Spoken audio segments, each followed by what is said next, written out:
Hello there and welcome back to another review. So before we get into this, I've just got a question that I want to put in front of you. I've got a question I want to ask before we get into the review. Have you ever wanted to see an Enter the Dragon remake that's from the same director that is also a loose remake of the Jim Kelly 1976 movie Hot Potato that has hardly any martial arts in it? Well, if you do, you're in luck, because that's sort of exactly what Force 5 is, made in 1981. Starring Joe Louis here, who was sort of one of the fathers of full contact karate back in the day, was friends with Bruce Lee, and many calling him sort of the Muhammad Ali of karate. Such was sort of his impact and his reputation with full contact karate.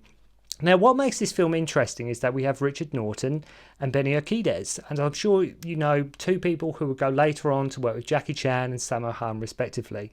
Now, back when I saw this movie, that is one of the main reasons that made me want to check it out, because you had it was sort of same director as Enter the Dragon. We got Richard Norton, we got Benny the Jet here, so sort of I was interested already. Obviously, I know Richard Norton and Benny made this before they sort of worked with Jackie and Sammo, but I saw this a little bit later. But when I did get round to seeing it, I was already interested. I was already very curious about this movie, and Robert Clouse being the same director as Enter the Dragon, and we had two people, as I mentioned, that go on to work with Jackie Chan. And also with this, we had the father of American Hapkido here in Hang Bong-soo as our villain. So I thought when I first saw this film, it was worth a look. It had enough sort of ingredients there to make it worth checking out. It was definitely something that I was curious about. But this is one of them movies, it was sort of dated even then. It was sort of dated even back in 1981. I first saw this film when I was about 14 or so. Now, I know there's a lot of fans of this movie, but you can't help, unfortunately, comparing it to Enter the Dragon. Like I say, it's the same director. It's sort of roughly the same type of premise.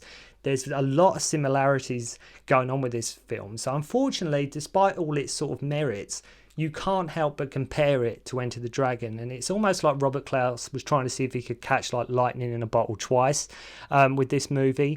Now, if you want Kung Fu, forget it. If you want a martial arts tournament, forget it. But if you want a religious cult, lots of standing around by helicopters, cheesy 80s music and death by these balls, then you have come to the right place. Now, why do I say it's like Enter the Dragon?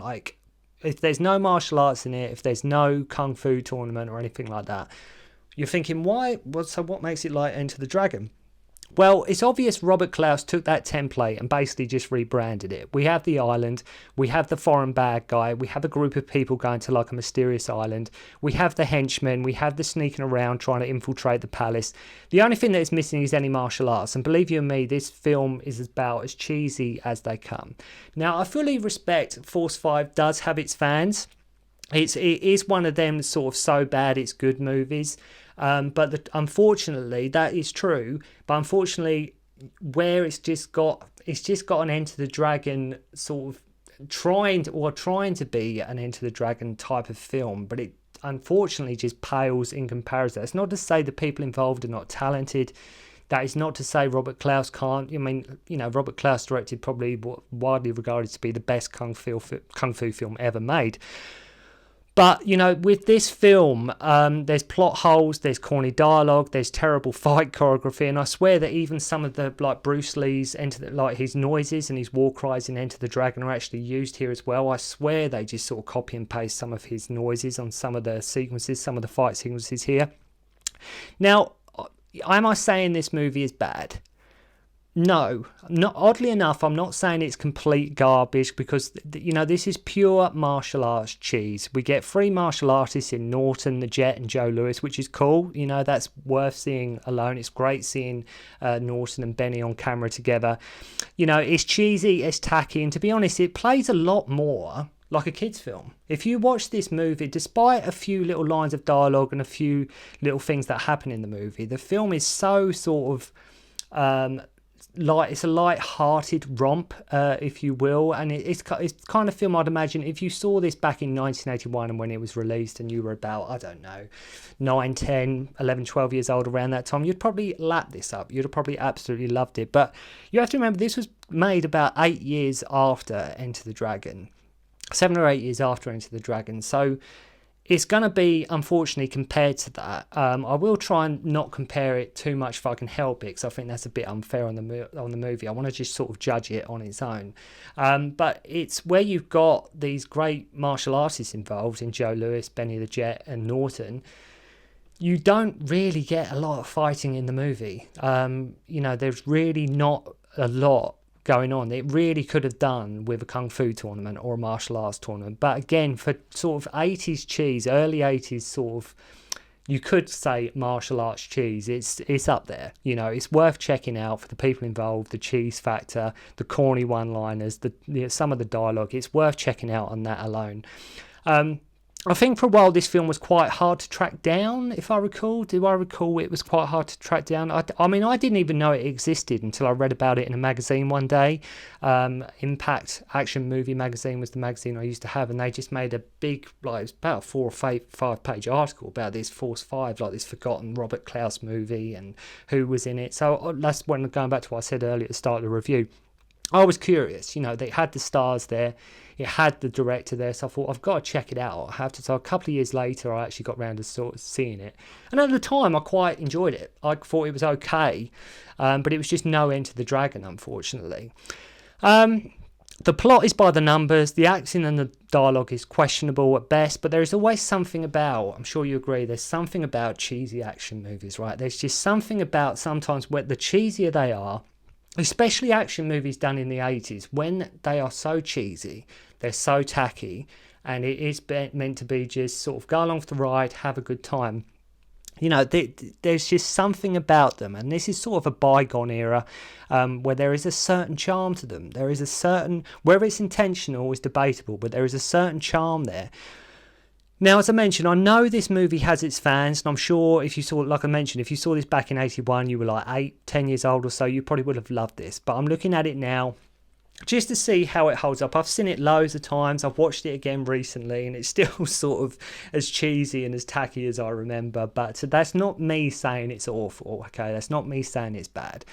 So first thing you will notice is how cheesy the music is, right? Straight away, you'll notice how cheesy the music is. It's pure cheese. So we meet Stick from Game of Death, Mel Novak, I think is his name, about to shoot this cult leader, Ree, and gets beaten by his henchman Carl, who is like, he's sort of like the Bolo of the movie, this dude. He's sort of like, if you can imagine, like a Caucasian Bolo, very blonde. I think Bob Schott or Scott, I'm not sure how you pronounce his name. It's Schott, I think, or Scott or Schott. I'm sure some of you out there will know how you say his name. So he's Stick is sort of under needle torture. He reveals that it was William Stark who sent him. They let him go. He finds this girl's dead as he walks out. Then we cut to Becca meeting Jim Martin, Joe Lewis's character, who's like sort of training with his students.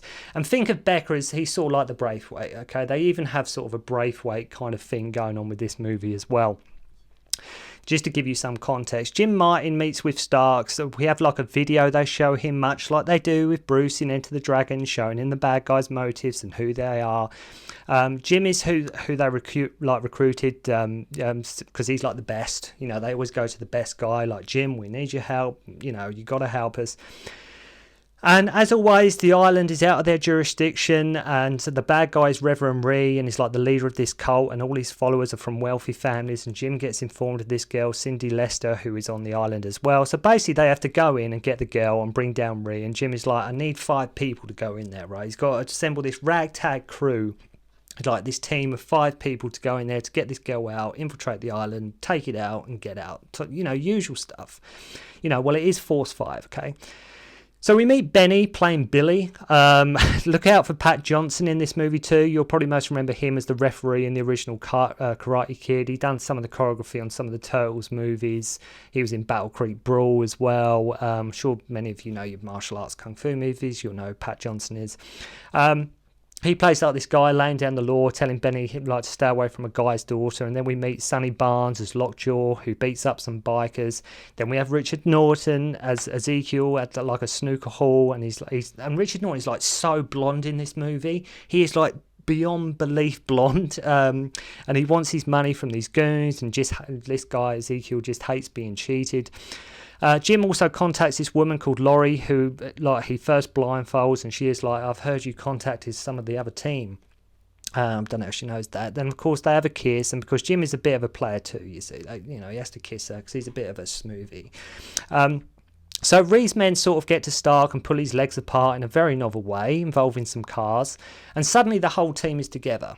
And if I'm crashing through this, because there's not a lot to say about some of the scenes, there's really not a lot to say. It's just like they're there, then they go here, then they go here, then they meet this person. There's really not a lot to say. Like the actors say they're there, they say their dialogue, and then we move to the next scene.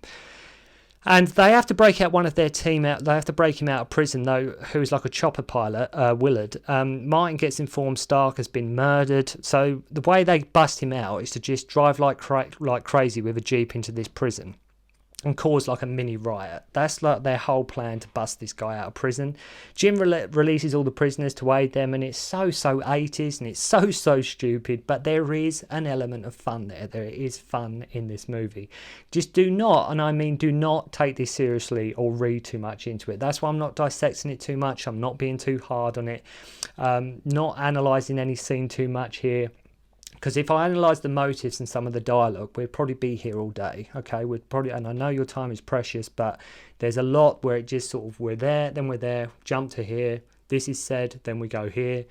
Have to love how they slam the prison gates in guards' faces here. We meet Willard of their team, who has like a full-blown bachelor pad inside like this prison with a woman in his cell, no less.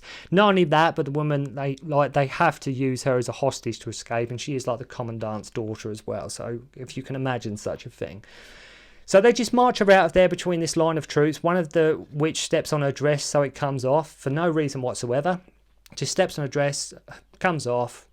I don't know if it's meant to be funny or whatever it is, but anyway. And they arrive at Reese Island via chopper. They cover being like Senator Forrester has come to inspect their island, and they are his aides. So Benny, Willard, and Lockjaw pretend the chopper has problems, so they can't leave the island. Now, I want it for the record that for the rest of the movie until the end, that is all these three do. That is all these three do. Literally the whole film, all they do is waiting by the chopper. Benny just... That's all he's doing. He's just, what somebody is talented is Benny the Jet. He's just waiting by this helicopter the whole film. Once on the island, Jim recognises John Stevens, who is like a reporter from New York. So as I say, this is just Enter the Dragon with no martial arts. That's all if you're curious about this film and what it is, it's just Enter the Dragon, just no kung fu. There's no martial arts tournament. It's just people on an island. That is it.